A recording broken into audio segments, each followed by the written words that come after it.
Hello friends, आपकी pregnancy अगर 18 to 20 weeks के बीच में आप ऑलरेडी पहुंच गए हो, यानी pregnancy half way already complete हो चुकी है, तो आपके डॉक्टर आपको एक टेस्ट एडवाइस करेंगे जिसको हम कहते हैं अनोमली स्कैन या फिर टारगेटेड सेकेंड ट्राइमेस्टर सोनोग्राफी।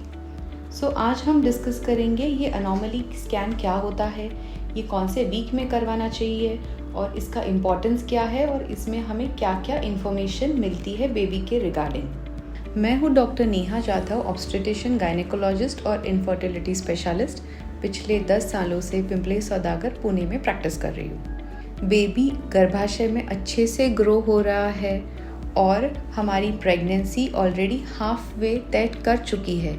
ऐसे में जो आपके बेबी बम का साइज़ है वो अम्बिलिकस तक यानी नाभि तक आ जाता है। थोड़े ही दिनों में इसके बाद हर एक मदर को बेबी के मूवमेंट्स फील होना शुरू हो जाते हैं, जो हर एक प्रेगनेंसी के लिए, हर एक मदर के लिए एक अलग ही फीलिंग होती है, अलग ही एक्सपीरियंस होता है। ऐसे वीक के दौरान, मतलब आप 18 टू 20 वीक्स के बीच में है, ऐसे में बेबी का हर एक ऑर्गन डेवलप हो चुका रहता है और उसमें कोई प्रॉब्लम तो नहीं है ना, या फिर हर ऑर्गन ठीक से डेवलप हुआ है कि नहीं, ये देखना बहुत ही ज़रूरी होता है। इस 18 टू 20 वीक्स के बीच में आपके बेबी की साइज़ 21 टू 22 सेंटीमीटर हो गई रहती है और बेबी का वज़न जो है वो 250 ग्राम से लेके 300 ग्राम्स के बीच में होता है। अब बेबी की हर एक डिटेल एनाटॉमी को और हर एक ऑर्गन को जानना ज़रूरी है। सो हम इस स्कैन में डिस्कस करेंगे कि सर से लेके पाँव तक बेबी की क्या क्या डेवलपमेंट होती है, जो हमें अनोमली स्कैन में पता चलती है, और इस स्कैन के दौरान हमें क्या क्या बेबी के प्रॉब्लम्स पता चलेंगे।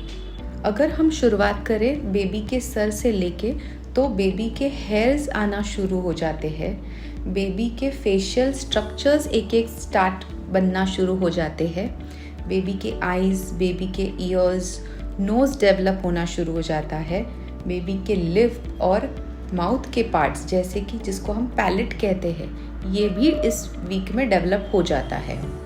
बहुत बार बेबी के नोज़ और अपर लिप के जो ये पार्ट है उसमें कभी कभी कुछ कमियां रह जाती है, जिसको हम क्लेफ्ट लिप या क्लेफ्ट पैलेट कहते हैं, जिसके कारण बेबी को जन्म के बाद इसके लिए करेक्शन की सर्जरी भी लग सकती है। इस वीक में बेबी जो उसके बाजू में जो एमनियोटिक फ्लूइड होता है वो भी निगलना शुरू करता है। बहुत बार हमें सोनोग्राफी करते समय बेबी के स्वेलोइंग मूवमेंट्स भी दिखते हैं, जिसके कारण पता चलता है कि बेबी के लिप और पैलेट की डेवलपमेंट सही तरीके से हो गई है या नहीं। अब हम बात करेंगे बेबी के स्पाइनल कॉर्ड डेवलपमेंट की।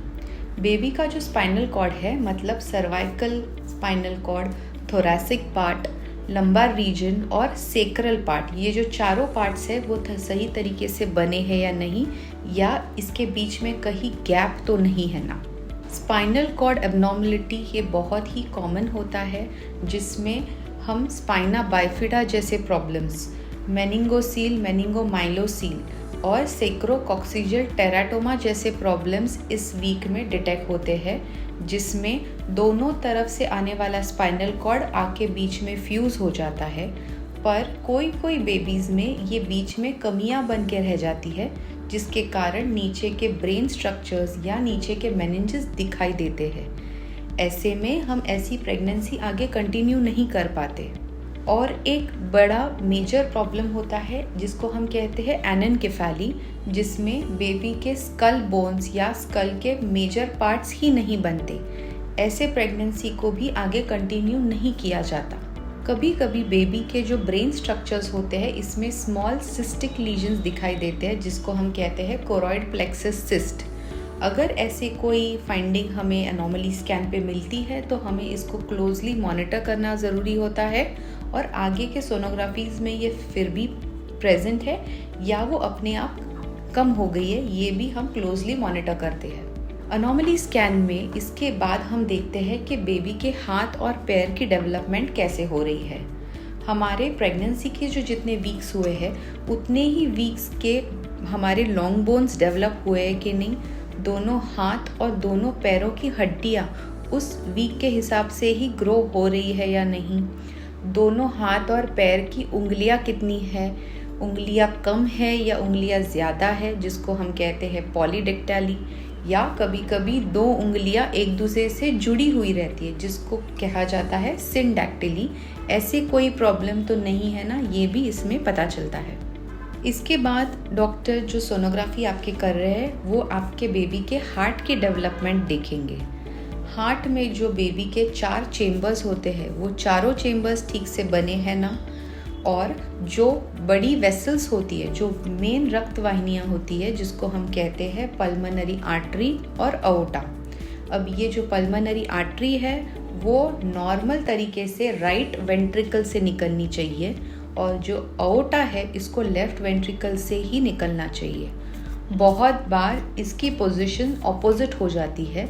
जो ऐसे बेबीज़ में ऐसी कंडीशन होती है वो आगे तौर पे नॉर्मल ह्यूमन बीइंग की तरह नहीं डेवलप हो पाते, इसीलिए ऐसी प्रेगनेंसीज़ को हम आगे कंटिन्यू नहीं कर पाते।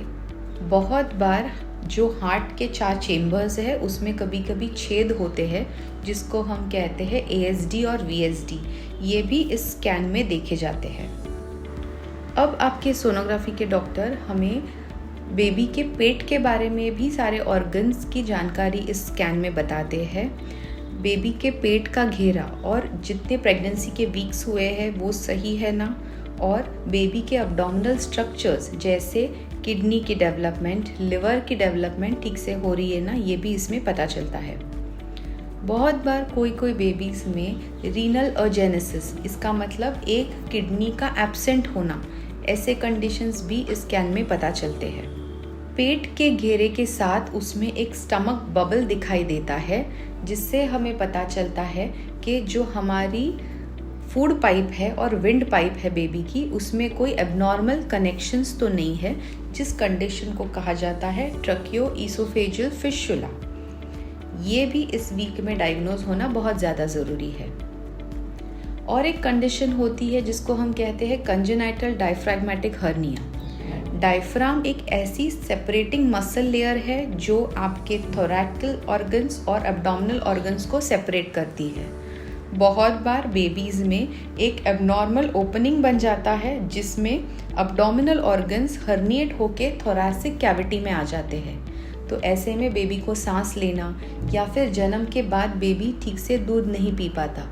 ऐसे में इस कंडीशंस को कभी कभी सर्जिकल इंटरवेंशंस लग सकते हैं। बहुत बार बेबी में कोई कंजेनाइटल प्रॉब्लम्स होते हैं कि जैसे ट्राइजोमी 21 जिसको हम कहते हैं डाउन सिंड्रोम, ट्राइजोमी 13 जिसको हम कहते हैं पटाउ सिंड्रोम, और ट्राइजोमी 18 जिसको हम कहते हैं एडवर्ड सिंड्रोम। ऐसे में बेबी में मल्टीपल कंजेनाइटल अनोमलीज होती है। ये भी चीज़ें हमें इस सोनोग्राफी के द्वारा पता चलने में मदद होती है। बेबी के ग्रोथ के अपार्ट बाकी चीज़ें जो इस स्कैन में पता चलती है वो है बेबी के बाजू का पानी, जिसको हम कहते हैं एमनियोटिक फ्लूइड। ये एक इंडेक्स होता है जिसको हम कहते हैं एमनियोटिक फ्लूइड इंडेक्स। इस द्वारा इसको मेजर किया जाता है। अगर एमनियोटिक फ्लूइड बेबी के बाजू में बहुत कम है तो इसको कहते हैं ओलिगोहाइड्रामनियोस, और अगर पानी की मात्रा ज़्यादा है तो इसको कहते हैं पॉलीहाइड्रामनियोस। अगर 18 to 20 वीक से ही अगर बेबी के बाजू का पानी कम होता है तो हमें ध्यान देना पड़ता है कि कहीं बेबी के किडनीज की डेवलपमेंट सही चल रही है ना। और अगर बेबी के बाजू का पानी ज़्यादा होता है तो ऐसे में मदर को डायबिटीज़ होने की संभावना बहुत ज़्यादा होती है। एमनियोटिक फ्लूइड के अलावा एक प्लासेंटा होता है जो बेबी को पूरी तरीके से ब्लड सप्लाई करता है। ये प्लासेंटा की लोकेशन जानना बहुत ज़रूरी है। अगर प्लासेंटा की लोकेशन ऊपर की तरफ है तो डरने की ज़रूरत नहीं होती, पर कोई प्रेग्नेंट मदर्स में इस प्लासेंटा की लोकेशन नीचे की तरफ होती है, मतलब सर्वाइकल ओपनिंग की तरफ या फिर थैली के मुंह के पास। ऐसे में ऐसे मदर्स को प्रेगनेंसी में ब्लीडिंग होना, ये तकलीफ बार बार होती रहती है। अनोमली स्कैन के एंड में आपके डॉक्टर आपकी सर्वाइकल लेंथ कितनी है इसको भी मेजर करते हैं, क्योंकि जिन मदर्स की सर्वाइकल लेंथ कम होती है उनको समय से पहले डिलीवरी होने की संभावना होती है, और कभी कभी आपके डॉक्टर आपको एक सर्वाइकल स्टिच यानी थैली के मुंह के पास एक स्टिच लेने को एडवाइस करेंगे, जिसके कारण हम समय से पहले होने वाली डिलीवरी को रोक सके। तो इस वीडियो में हमने देखा कि अनोमली स्कैन कब करवाते हैं, क्यों करवाना चाहिए और इससे हमें बेबी के रिगार्डिंग क्या क्या जानकारी मिलती है। तो प्लीज़ ये अनोमली स्कैन आपके प्रेगनेंसी में ज़रूर करवाएं और इससे आप पता चले कि बेबी आपका जो ग्रो हो रहा है वो हेल्दी है या नहीं। ऐसे मोर इन्फॉर्मेशनल वीडियोस के लिए हमारे साथ ऐसे ही इस चैनल पे बने रहे और इस वीडियो से रिलेटेड आपको कोई भी डाउट या क्वेश्चंस है तो नीचे दिए गए कमेंट बॉक्स पे हमें मैसेज करें।